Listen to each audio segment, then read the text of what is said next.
Hey everyone, what's up? Welcome to the Life and Air Show. I am your host, Jason Wojo. I'm joined by my co-host, Polish Peter. And on the Life and Air Show, we will cover every and anything related to having a better life or a business that you absolutely love and you're excited to jump out of bed for every single day. Welcome to the show.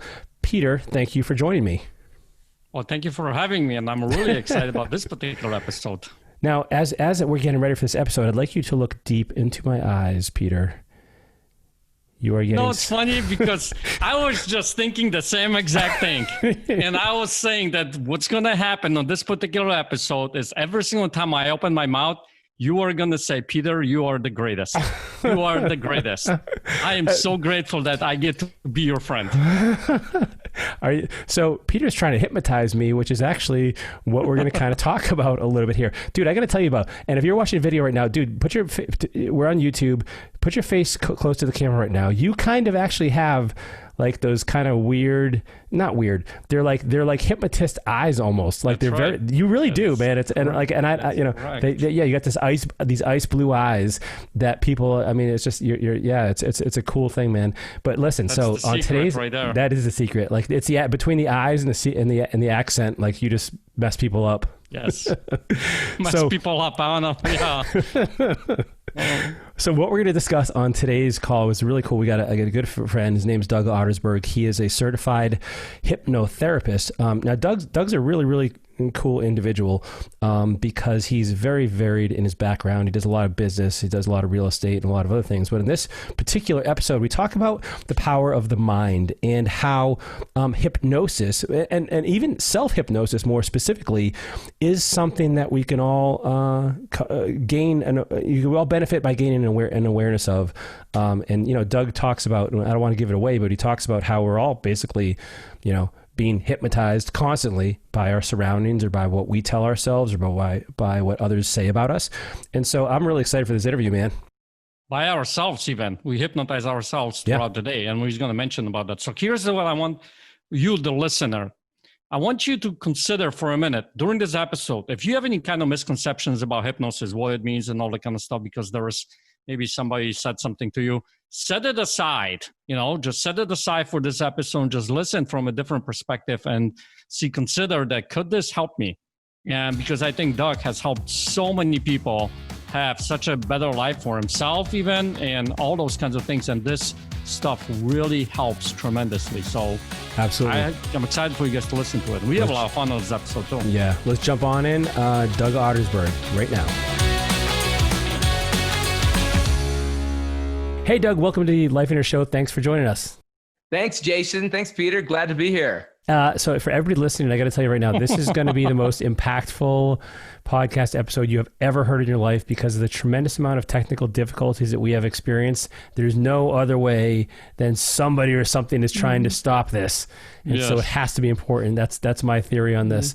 And so we are here with Doug Ottersberg, good friend, fellow Life and Air. Here's a guy who it's hard to explain him, quite honestly, because he's so diverse and versatile in his skill sets. He's a guy who's a businessman. He's owner of mobile home parks, but none of that is specifically what I want to talk about today. What I want to talk about today, Doug, is you are a certified hypnotist, and this is something that I wanted to focus on today because most people, when it comes down to it, can either be their greatest ally, their greatest asset, or their biggest enemy. And a lot of it comes down to the thinking. And I've heard you say repeatedly, like we're kind of all hypnotists of sorts, and how we talk to ourselves, the things we kind of goes through our mind. And so I really wanted to focus on this a bit. Tell people, first of all, how did you even get interested in hypnotism? I'm familiar a little bit with your story, but tell the listeners how this even became a thing for you. Sure. So, as you know, as Life and Airs, we became Life and Airs because we became interested in, really, you're doing that? I heard that, somebody talking about being a member of Life and Air, and that was interesting. And we ended up at a seminar. So in retrospect, that's how I got interested in hypnosis. Is I was at a real estate investing seminar.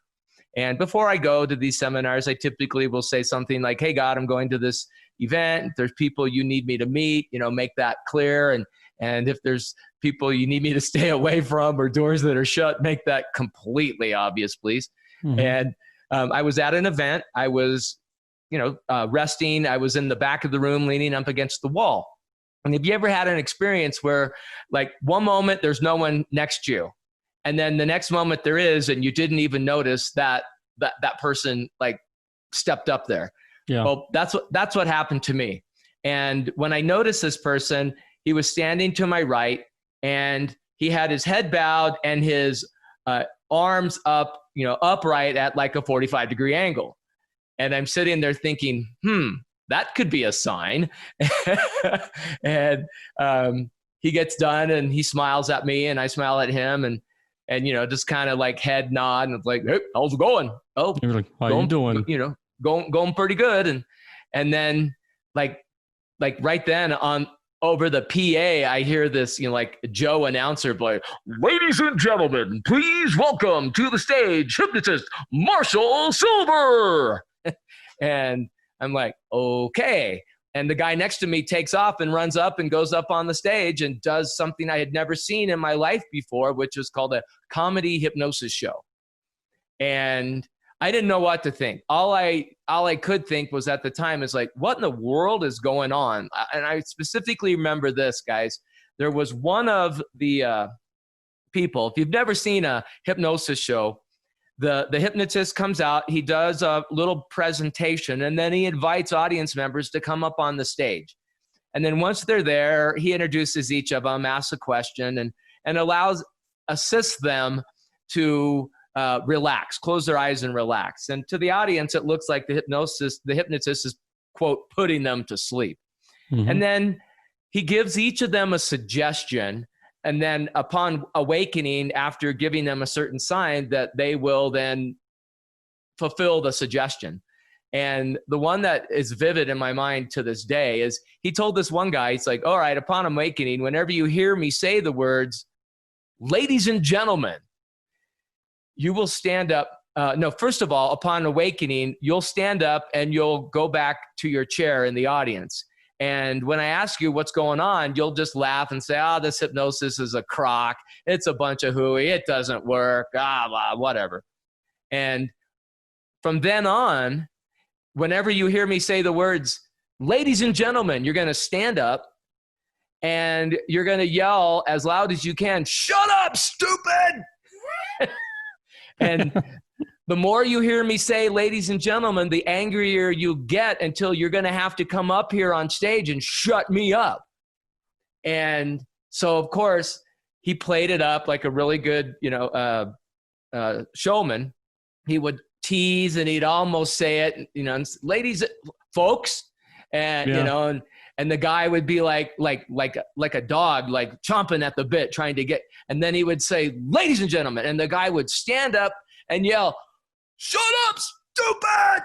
Well, the more this happened, you could physically see this guy's face and neck were turning bright red.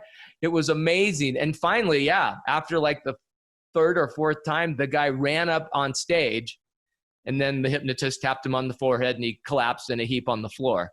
It was amazing. And long story short, the next day he came back, did a 90-minute presentation on why what we saw during that show was applicable to our lives. And if we didn't have everything we wanted in our lives, we had to come to his $2,000 seminar. And he hypnotized you into attending. I was like leading the pack with my Amex card out, bro. I went up and I told that guy, I said, hey, appreciate you being here. I know why I'm here. It's, this is why I'm here. And promptly went home and forgot that I bought that seminar. I don't know anyone that's ever done that. Right. He said, sarcastically. And I get this email that says, well, you signed up for the seminar. Here's our next date. And I'm like, oh yeah, we went to the seminar. I'm sitting in like the third row in the middle and watching this guy do this seminar. And I don't know if you've ever had one of those moments. Frank McKinney wrote a book called The Tap. But it's basically like God tapping on your shoulder saying, pay attention.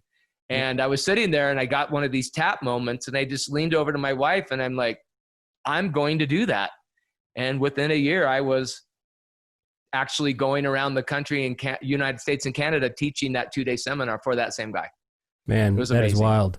So let me just let's step back for a moment. We have people probably listening that think hypnosis is a bunch of like, oh, it's either this or it's that, or they have perceived judgments as to it's. What do you say to those people? Like, what is hypnosis? So the simplest and easiest way to think of hypnosis is one person says something, another person hears it, and decides to act as if it's true. All right. And we get messages all throughout our life. Growing up, some of those are effective and helpful, and some of those messages aren't so effective and flat out unhelpful. So let's give an example of, Johnny or Susie, they're in grade school and you can all remember like learning to spell words, and maybe you had to get up in front of the room and how to spell cat. But just for whatever reason, when you're on the spot, maybe it just comes out K-A-T. And now what happens? Well, all the kids are chuckling and laughing, and the person's embarrassed, and the teacher gives them that look and kind of shakes their head. Now they've let the teacher down and they feel bad. So now they just have created a memory that was unpleasant, and it's associated with spelling.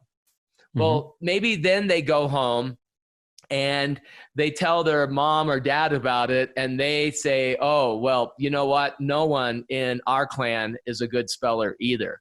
So now they've reinforced this idea with the idea that no one in our family can spell either. And so maybe it happens again. Now they think about it, they know how to spell it, but since, well, everyone else in my family is a bad speller and I want to be a part of this family, oh, well, now they get nervous and they screw up and they do it again. And now they just start reinforcing this idea that I'm a bad speller.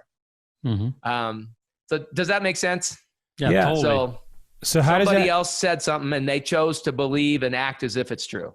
And when it comes to, for instance, stage hypnosis, is it because, do you feel like it's a suggestion that people want to play along, or they open themselves up to this so that they are susceptible to believing? So and I'm leading into really good. Okay. Yeah. So yeah, absolutely. So I became so interested in it that I decided to learn what was going on there. And when you break down all the elements of a hypnosis show, what you find is you got a sales presentation. And so if y'all both remember, I did actually do a show and then explain some of it at one of the Life in Air it was meetings. Awesome. I think I might have peed my pants a little bit from laughing. I think Doug programmed you to pee your pants. Well, Maybe I don't know. Actually, that may have come out in the beginning. Now you're telling me this? Doug, what's going on? This was only what, 4 years ago now? Yeah, it hasn't gone away. It's still there. Yeah. You need to tap on the forehead. If you think about it, one of the things we know is that people want results. And if you are a presenter, if you are providing information, if you're a salesperson, and let's face it, at the end of the day, we're all salespeople. Whether we have a product or service to sell, whether we, get our spouse or significant other to do something, or get our kids to go to bed or whatever, we're always selling something. So in knowing that, if you know what the outcome of the person you're selling to is, if you know what the result they're looking for is, if they're sitting there in front of you, they're there because they're not getting that result, or they want a different result in their life. All right. And so at a hypnosis show, I know that they're in this room, and let's just say I'm in front of a room of real estate investors. Well, I know they're there because they want something in their life. And typically, most people just want to be happy at the end of the day. Well, and they think they'd be happier because there's a gap between where they're at and where they want to be. And that gap is usually caused by lack of or a perceived lack of finances or some lacking in their relationship or in their health. And they want to be able to cross that gap. And so what I do is I'll come out and let's just ask a simple question. Who in this room wants to make more money? And well, how many hands do you think are going to go up? Most of them. How many of you want to have a better relationship? Most hands go up. How many of you would fill in the blank? Hands go up. Well, if you're the kind of person that likes to, and then I will offer up suggestions that say, hey, if you want this, then when I give you a suggestion to come up here, then you're going to want to. If you want to make more money than you've ever made, when I invite you to come up to the front, you're going to be one of the first people to do that because these chairs always get filled. All right. And so now there's a type of person that doesn't want to miss out. So that person, and they want more. So when I say, come on up, they're going to run up there. Some people, if I were to say, hey, when you come up here and being very assumptive, when you come up here, you're going to be able to relax because being in hypnosis is like getting 8 hours of sleep in 30 minutes. Some people they're going to like, oh my gosh, I could use that. They're going to come forward. Yeah. Right? So in that show, we help pre-select those folks that are going to want to come forward, and we allow them the opportunity to do so. Does that make sense? Yep. Yeah. Yep. Yeah. And then I'll just give you a quick example. I was doing a show for a large real estate investing group, a RIA. It was an after dinner show, and I had already done that part. I had all my volunteers, and then we actually do a process to see how well can this person follow directions. And the people that can't follow directions, they get sent back to their chair. And the people that do follow directions get to stay on the stage. Now, as we're meeting each person, I go along and I assist them to relax. And one particular gentleman, I remember this because I just saw some video the other day, asked him what he did. And he said, I'm a carpenter. Well, carpenter, what do they do? Well, they build stuff and they use tools. And so a carpenter, if I were to suggest that, hey, upon awakening, anytime you see me tap my forehead, you will see nails pop up out of the stage, and you'll have to take off your shoe and go pound them back in to keep yourself and all of the people here on stage safe. And so sure enough, when I looked at him, smiled, and tapped my forehead, the dude stood up, took his shoe off, got down on his hands and knees, and started pounding imaginary nails. Well, how can we do that? Well, that's how our human brains work. We can close our eyes. We can imagine things. Mm-hmm. And so this guy, wanting to keep himself safe and everyone else safe, started pounding these nails. And then when he was done, he stood up, turned around, and he went to walk back to his chair. I didn't tell him to do this, but he tried to put his shoe into the imaginary loop on the side of his jeans, which wasn't there. But what do carpenters do? That's where they store their tools. We are creatures of habit. Dude, right. So this is pretty fascinating. It's fascinating to me. And so so these people are in a state of, I would say, not, they're in a state of openness to openness, relaxation. Okay. And now what is is there a relationship between, because I want to turn the conversation to self-hypnosis, but yes. I think there's a parallel here. And what I'm wondering is, do you think, what struck me when you're talking is like, okay, people that can take suggestion, mm-hmm. that can become, open to this, like what you just mentioned, take instructions, could also potentially be very coachable in yes. a coaching situation. And when it comes to self-hypnosis or susceptibility to your own beliefs, this can either help you a lot yes. if you speak to yourself the right things, correct. But it could be really bad if you believe the negative things you tell yourself. So let's start transitioning into self-hypnosis. What is the parallel? What's the parallel between having somebody else hypnotize you and you doing it yourself? Perfect. So basically, obviously I could spend days on this, but think of it this way. In order for us as human beings to understand something coming in from the outside, we have to go into our brains, into our thoughts, memories, values, all of those things, and process this information to figure out what's going on. And then once we figure out what's going on, based upon our, for lack of better terminology, I'll just call it our programming, our blueprints, that makes us feel a certain way. And based upon how we feel, we take an action or we don't take an action. All right. And so based on what you said, Jason, some people take actions based upon their programming that are not ecological. It's not in their best interest. It's not effective. And therefore they get, accordingly, they get those results. And so self-hypnosis is realizing that I'm getting a result I don't want, or I'm not getting a result that I do want, and going back, and it's like thinking, well, what's the beginning of that? Well, it says, in the beginning was the Word. And words are ways that human beings create mental images in their head. And most people create mental images of the things they do not want. Mm-hmm. The challenge, though, is the universe is, and God, however you want to put this, it's like an oven. All right. If you were to mix up a recipe and put it in the oven, and let's say you want chocolate chip cookies, but you mixed up the recipe for pineapple upside down cake, and you put that in the oven, and when the timer goes off and you pull out an pineapple upside down cake, and then you get upset because I wanted chocolate chip cookies, well, who mixed up the recipe? You did.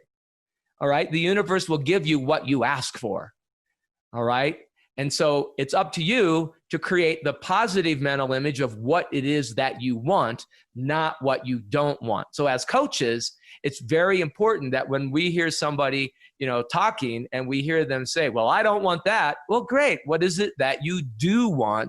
And help them to create that positive mental image in their brain, and start speaking in ways of what they can do and what they will do, and actually start speaking as if it's already done.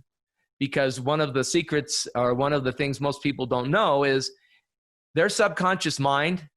The mind's divided basically into two parts. The conscious mind, which is the part you're all listening to us talk right now with, and then the unconscious or subconscious mind.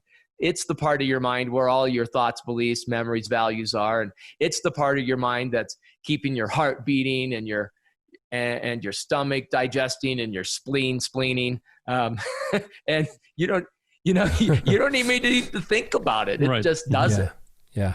And so listen, Doug, I got a question for you, because I think it's important kind of to tell the audience, because I feel like sometimes the word hypnosis got this negative connotation to it, right? Like it's a bad thing. And what I want to make sure that they understand is that whether we realize it or not, we do this all day long, almost every day within ourselves. So if you can give us an example that they're going to see, okay, you know what? I do this all the time. It's just that, now how can I actually use it to my advantage moving forward? So do you procrastinate? Do you have habits that you wish you didn't have? Do you smoke? Do you eat that extra gallon of ice cream instead of working out? Have you ever gotten in your car, turned on the key, and the next thing you know, you're at home turning it off, and you don't remember how you getting there, right? Have you ever been sitting next to somebody watching TV, and then look over and they're not there? And the only way they could have gotten out of the room was to cross right between you and the TV, and you never saw them. All right. It's how our mind works. All right. And so the only thing, quote, hypnosis, end quote, is actually understanding how that works and utilizing that natural process, because it is a natural process. In fact, we go through this state at least twice a day. And so when I say state, hypnosis is a form of extreme mental, psychological, and physical relaxation. And you might have called it, being in the zone. All right. Mm-hmm. You can hook up, electrodes to the brain, and you can measure scientifically different states of consciousness. Beta, alpha, theta, delta is the sleep. Mm-hmm. Theta is a brainwave state where we also call it the learning state. It's when we're in the flow. It's when we're doing things without even thinking about it. All right. It's like that carpenter in the show. He was in theta. I assisted him to get there, and he was just doing things without, quote, thinking. In other words, the conscious mind wasn't getting in the way and tripping him up. He was just doing it. So all of those things that you do really, really well, that you've learned so thoroughly, like let's say like tying your shoe. Okay, most of us don't have to think about tying our shoe anymore. All right, you're hypnotized. Yeah, by yourself. Yeah. So now, listen, looking at wherever the listener is, some of them are life on earth who have actually life on their visions, right? What they put in, what I want in my life. Some of them, some listeners never heard of a vision or what it is, but they want certain aspects in their life. That conversation, we talked about hypnosis and all that kind of stuff and how you operate in life, because I totally believe what you're saying here. How do I actually use that to my advantage to be able to kind of get what I want? So everything begins in the word, which is the thought. And that's where life and air and visions are so, so, so powerful, because you actually take a moment and you stop and think, oh, right. So what is it that I want? And what will that look like? All right. And so you're helping to create new neural pathways in your brain, if you will, by imagining what that would be like. And you're putting some specific concrete information attached to that. And now, I'm sure we've all had this experience, but once we declare what we want, then sometimes there's this little part of us that'll say crap like, who are you to think that you should have that? Or, you're not capable of that. Or our family's always had blah, blah, blah, blah. That little voice, the naysayer, the dream stealers. And those voices come from within, and unfortunately they come from without. All right.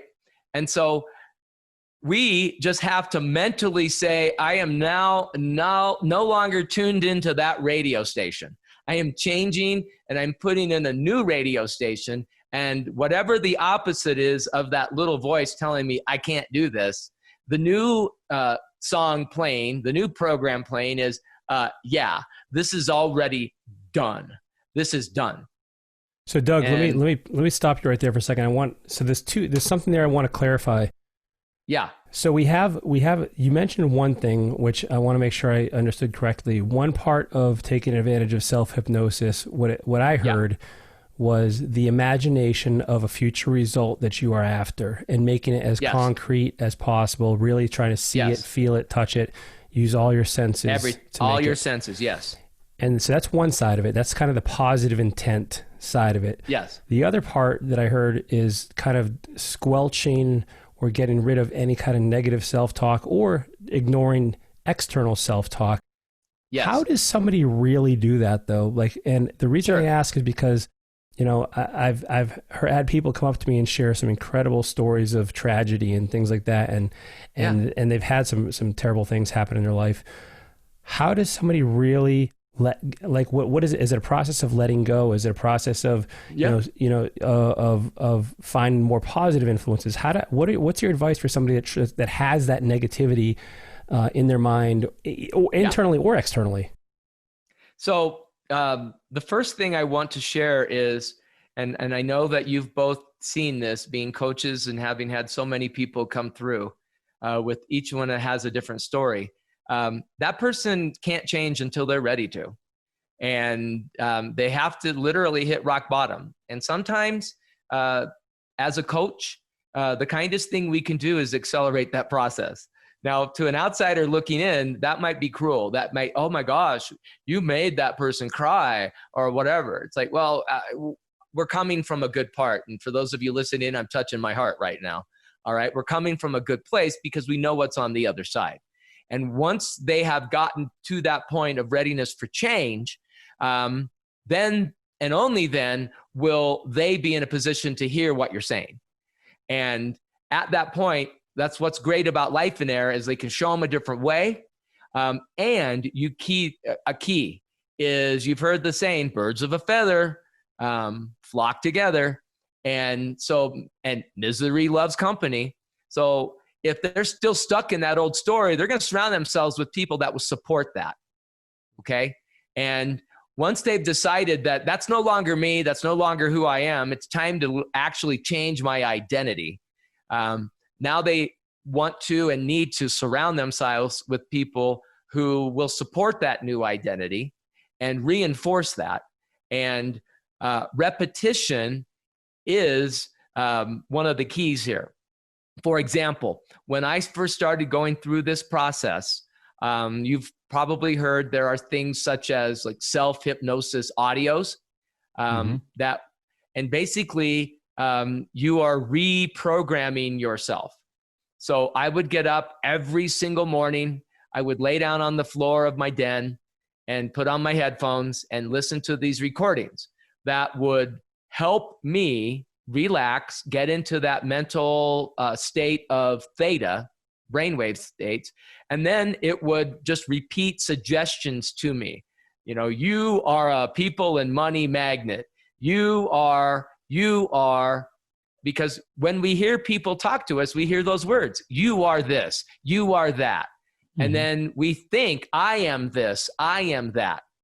So we have to control what those thoughts are. And actually, we are in control. When we realize that, guys, it's so liberating for some people to actually be given permission to think for themselves, if you will. Right. So that's where it starts.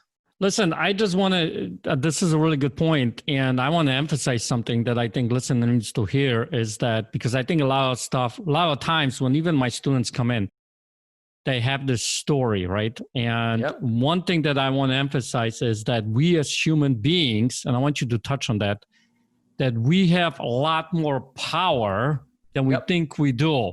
We have a lot more power to choose the way we want to think and be and all that kind of stuff, right? And I think the hypnosis gives you the glimpse how much power you have, because not so much that you have this power over this person, is that you said at one point they basically decide, they choose to go and do this stuff. All right. So that tells me that as a person, you have a lot more power to actually switch, reframe, right? You use the metaphor of tuning into a different radio station. I love that, by the way. So emphasize that a little bit, how much more power we have as a human being to go and actually choose a different path. So I believe that, and science would back me up, I believe that human beings are probably one of the only creatures on the earth that has the gift of imagination and forethought. And they're not coming to mind at the moment, but there are several quotes in there, and it's like, be careful how you think, because that's what you're creating. You will create that. All right. And, we are creatures created by a creator. And in fact, we are creators in and of ourselves. And most people never, ever get that message. And like you started out by saying, a lot of people have a bad image of hypnosis. Well, that's because the only thing they've ever seen are the way Hollywood and or movies or shows want to portray it, as if somebody has power over another person. And yes, in the show, that's actually kind of what makes the comedy show funny, because we play up to that expectation. Right. All right. At the end of the day, it's only because we now understand how human beings work. And for example, you use the word framing, Peter. I just did a presentation all yesterday about framing. For example, somebody might say, oh my gosh, look at that person.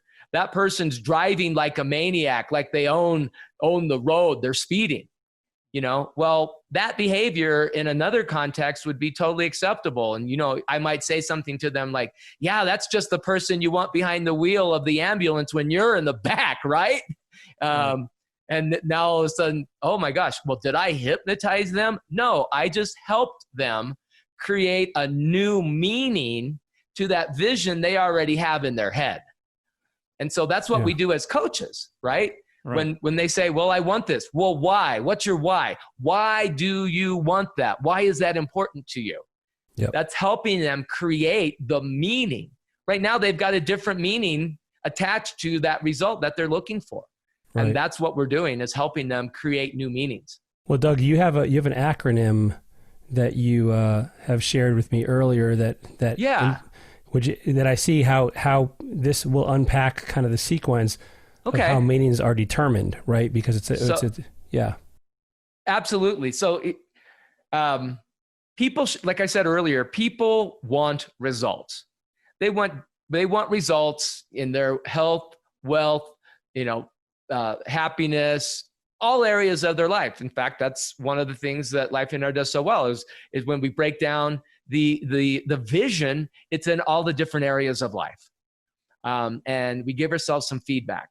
And that feedback typically shows up in the form of, I am not getting what I want, or I am getting what I want.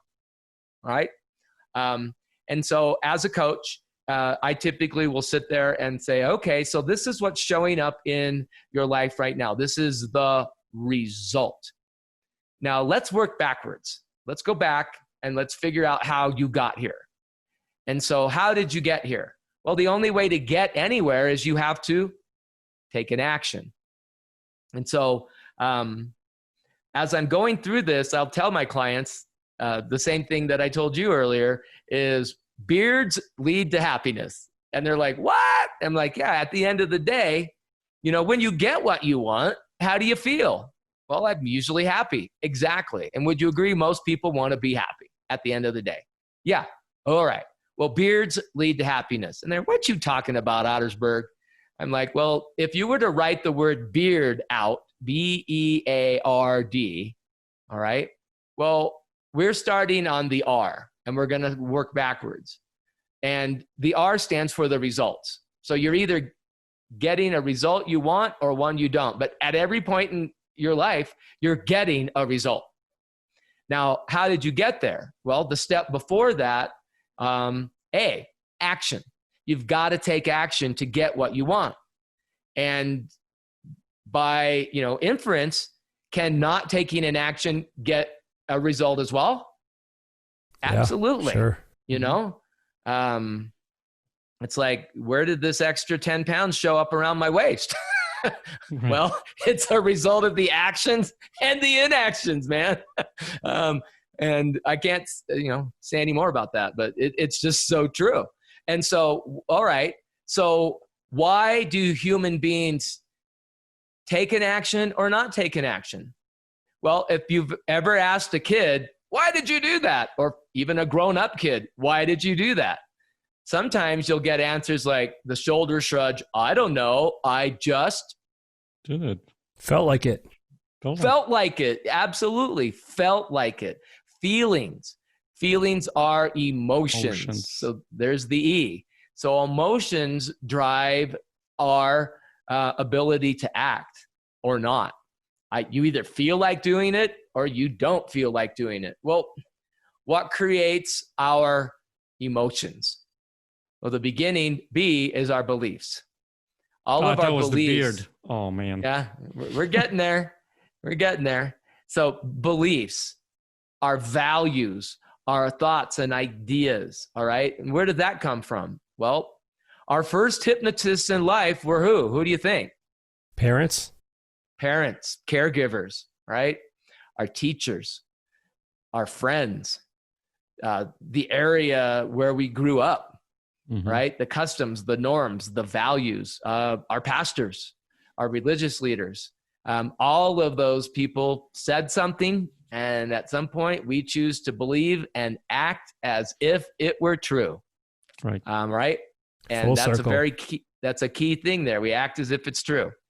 And so when a situation comes in and all of that information comes in through our sight, our visual, auditory, kinesthetic feelings, and we process that, then that goes processing through all of those filters that I just mentioned, right? And then that creates that vision, that internal representation of what's going on the outside, which then causes us to feel a certain way, which then causes us to act or not, which gets us a result. So BEARD. Now we come to the D. Well, why are you seeking a result in the first place? What is it that you're doing? Well, you're attempting to fulfill a desire. All right. You desire something. There's a need that needs to be fulfilled. All right. And when we fulfill that desire, how do we feel? Happy. So in my live presentation, I have this really cool visual graphics that shows one of those big yellow smiley happy faces. And when we get what we want, that then reinforces the belief that started the whole chain in the first place. Right. All right. And on the other side of the coin, when we don't get what we want because we started with the incorrect thought in the first place, well, then that reinforces that and says, see, I never get what I want. So you get whatever you decide you're going to get.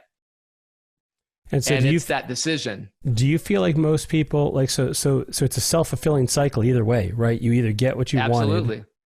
wanted. And it starts with the beliefs, which I love the acronym, leads to the emotions, to the actions, to the results, and the desires. And so this is kind of getting back to what we talked about earlier, changing what you believe to be true. Correct. And what you suppose to be true or act as if is true has all the effect in the world, but it all starts with the beliefs. It does. And so this gets back to what kind of some of the things you were saying as to finding the positive influences, listening to affirming things that build you up. Do you have any other suggestions for people to start working on more empowering beliefs that they can do? So one of the easiest things that all of us can do is actually go get and carry around a little notepad and a pen or pencil.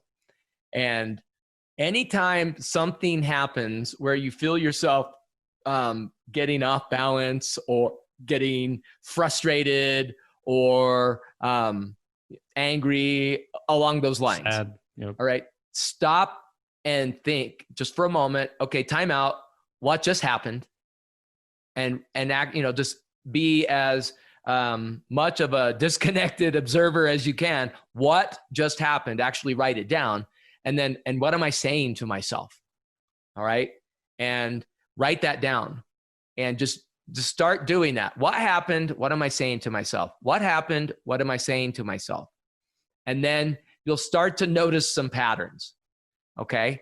And then once you start writing down what happened and then what am I saying to myself, then you ask yourself, well, in order for that to be true, whatever it is I'm saying, what must be true in order for me to say that? What must I believe? And so this is a process that we go through to uncover the belief. And let's say, for example, real life story. Through the grace of God and hard work and education, my wife and I ended up buying our first mobile home park. And, within a year, the kids started coming and fast forward, there came a point in time where I was just smacked upside the head with this reality that I felt like I was failing my children. We can tell that story at another time, but I'm sure we've all been there. I feel like I'm disappointing the people that count on me.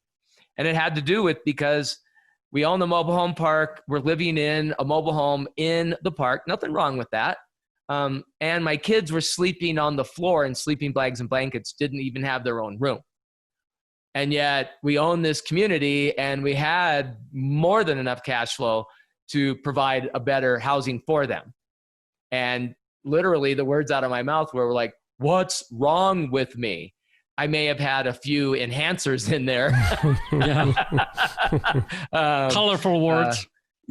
Colorful words. In any case, I didn't know.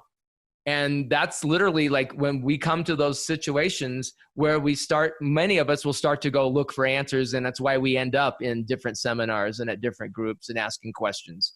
And through a similar process, I uncovered that I had this belief that I had to work hard and just get by. And oh my gosh, I was an expert at that.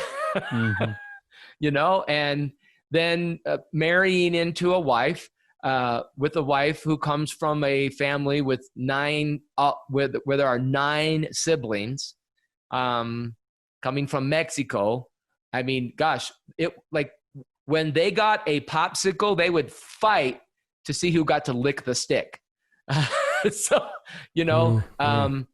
can you imagine that there were some beliefs around money, and the availability of it, working together in the marriage now.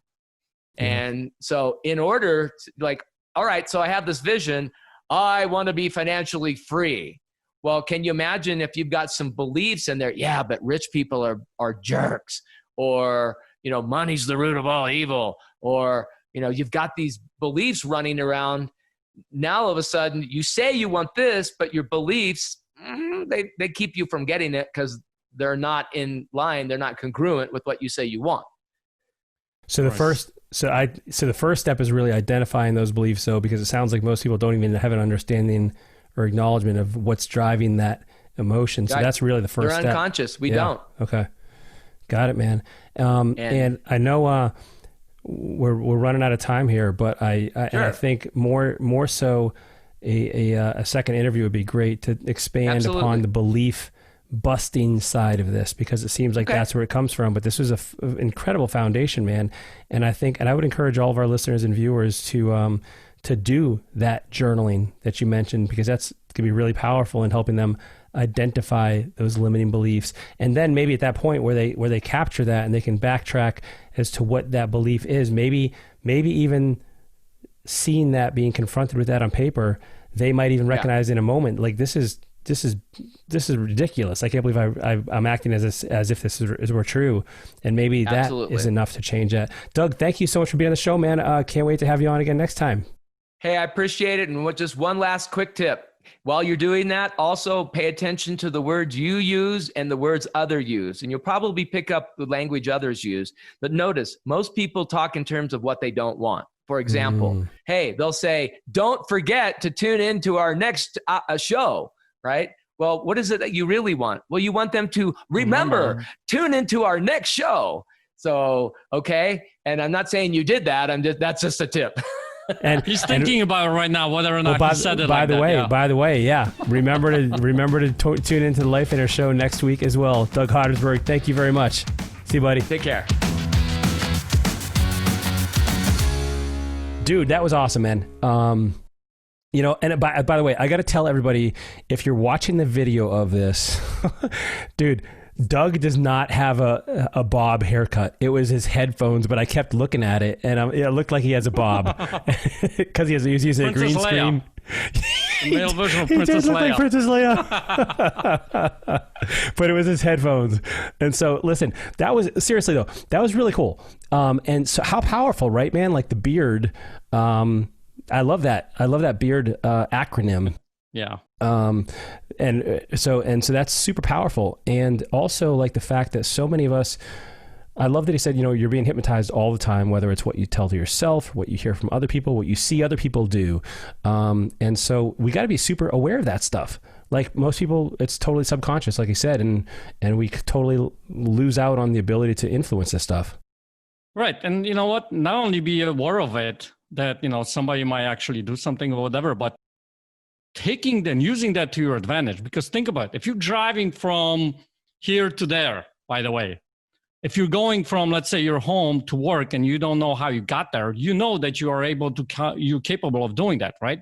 So how can I actually use it to my advantage to better my life? And Doug basically talked about the beard analogy, and you can use that to your advantage to start getting what you want in life. And we start with the vision, the life and their vision. That's part of the entire process. And when you start looking from that perspective, you can start seeing your life change for the better. Well, how about, what if, I think this is, we talked a little bit about how to kind of start uncovering some belief patterns. And I love the idea of journaling, but what if we could start to program ourselves for all the stuff we want to have more of in our lives and focus on those things? Doug talked about, not saying the things you don't want, not focusing on the things you don't want. We talk a lot about life in here as well. It's kind of like you get what you focus on. What you focus on expands. And so I love that idea, but like, what if it became easier for all of us, and it became a program that we read more, that we exercise, that we, whatever it is, whatever you want to do, you can, once you kind of look at the beliefs behind those things and the emotions that accompany that, like, you're more likely to take the actions. Right.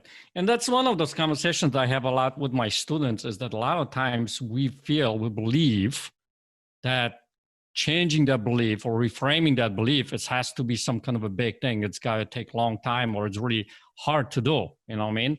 And if you really think about it, the beliefs that you already have, they didn't become very hard most of the time, because you just chose to believe that, whatever it might be, right? I'm always going to be this person, or, you had a bad relationship and now all women are this or all men are this, right? And you make a decision. So a lot of times it doesn't have to be that difficult. And when you start looking from that perspective, you literally, I think, by belief, you agreed within yourself that you can make that change. You can make that new belief, and start working towards that. Yeah, dude, this is awesome. I think we're going to have Doug on again at some point in the future. There's so much value here.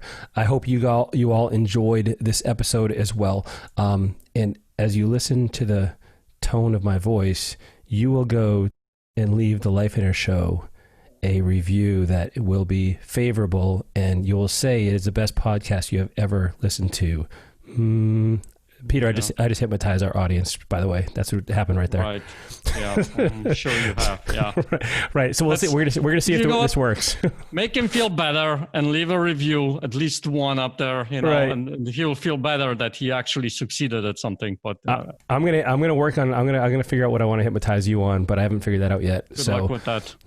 You don't have the eyes. I don't have the eyes. You're right. Well, anyway, listen, everybody. Thank you for tuning in. I hope you enjoyed the episode, and we will see you next week on the Life Inner Show. Be sure to tell all of your friends, your family about it. Tell your neighborhood dog. Like everyone, we'll get everyone listening to this we can.